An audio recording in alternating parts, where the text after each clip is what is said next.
What's good, YouTube? This your man Spill Dog.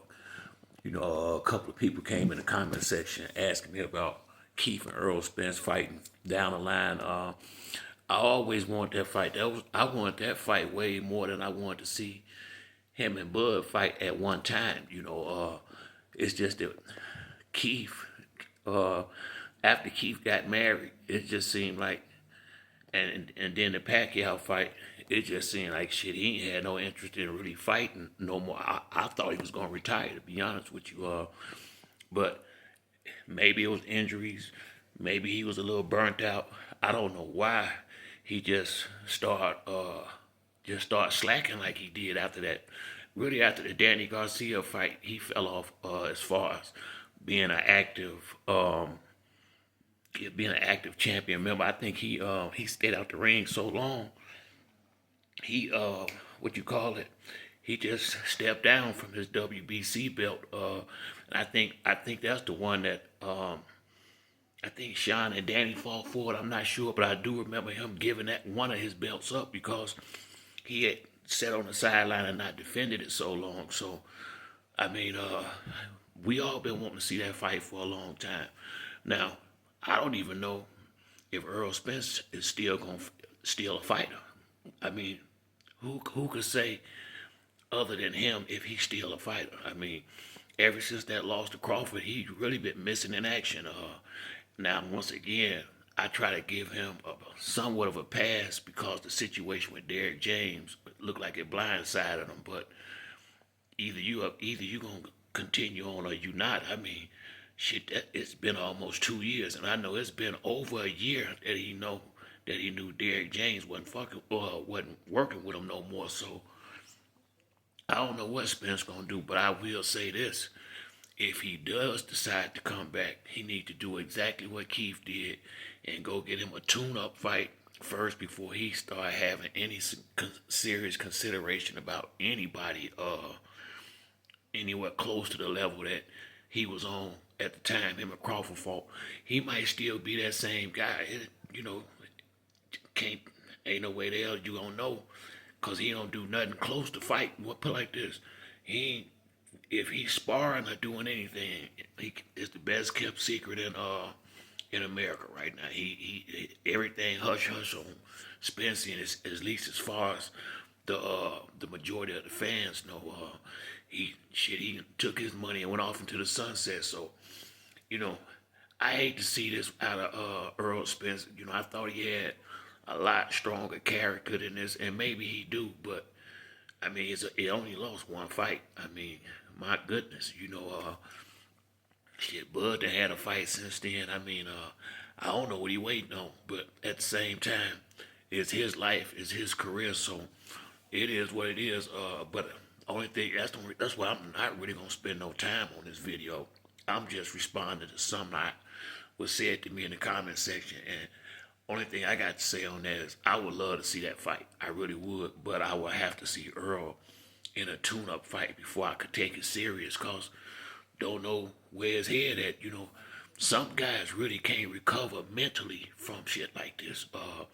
I would have thought that by him coming up in a stable home with a stable family, looking like he didn't seem like the type that needed friends like some people do, and I really thought he was a mentally strong guy. I did, with him dealing with the car accident and the detached retina and all that stuff, and he still kept coming back fighting, looking like a professional.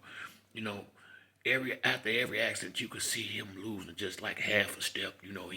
He got caught with a lot of shots in that Ugas fight. That really should have been a kind of a flashing light for what it was. We all mentioned it. Damn near every YouTuber out there was talking about Keith need to tighten up the defense. We all just had confidence in the fact that Derrick James would have got it right, and I think he would have gotten it right if he wasn't more focused on Ryan Garcia, Anthony Joshua, because they was paying him more money. Frank Martin, like I said, he threw Earl in a slot, and you can't train for no big fight like that and got folk.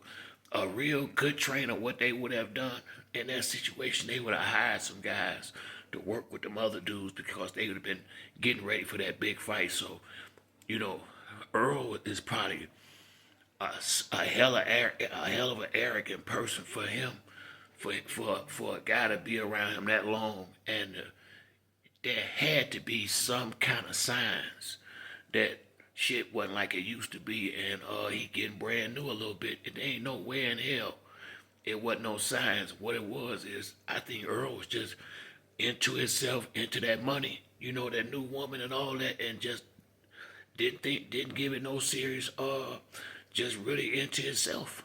Bottom line, you know, he had to be for something that important to you to be unhappy and you don't know it, and you ain't had time to try to fix this, especially because if you ain't picked a trainer by now, that let you know just how valuable he is to your team. And if that's the case too, I agree with Earl about not giving up the 2.5 million, but if it's this hard for you to get somebody else to work with, you probably should have gave up that money, because the money you missing not fighting is worth them $2.5 million, in my opinion. So, like I say, man, I don't know what's going on. You know, maybe he got so much money that nobody around him want to tell him the truth. I don't know. You know, I would have thought him and his father should have been able to, his father and Derrick James, or him and Derrick James, or Derrick James and his father.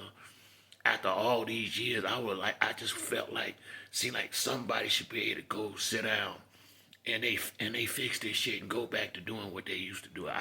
Even now, the relationship can be repaired. I mean, people have fallouts.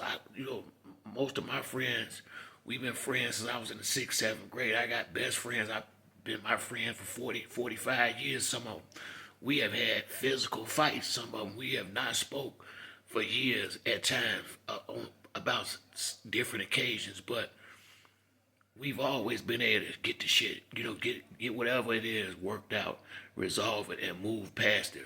Men can do that.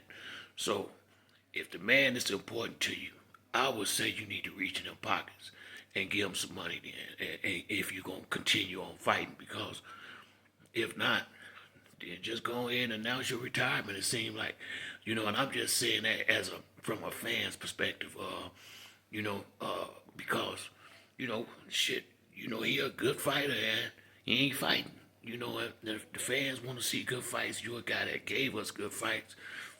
Fans really want to know, is he in or is he out? To be honest with you, you know, if you ain't boxing no more, we ain't gotta talk about him no more. You know, that's my thing. You know, he just got it all up in limbo. Maybe he borderline like it like this. You know, so I don't know, man. I couldn't tell you where Errol Spence head at. That's the whole thing for me, man. I mean, I think you damn near have to be a psychologist to figure out what he's thinking. Real talk, I mean, because it's a lot of money laying there on the table. All you gotta do is go out there and pick it up. But that's it for me on this video. If you like the video, hit the like or subscribe. Till the next time, it's your boy Spill Dog. I'm out.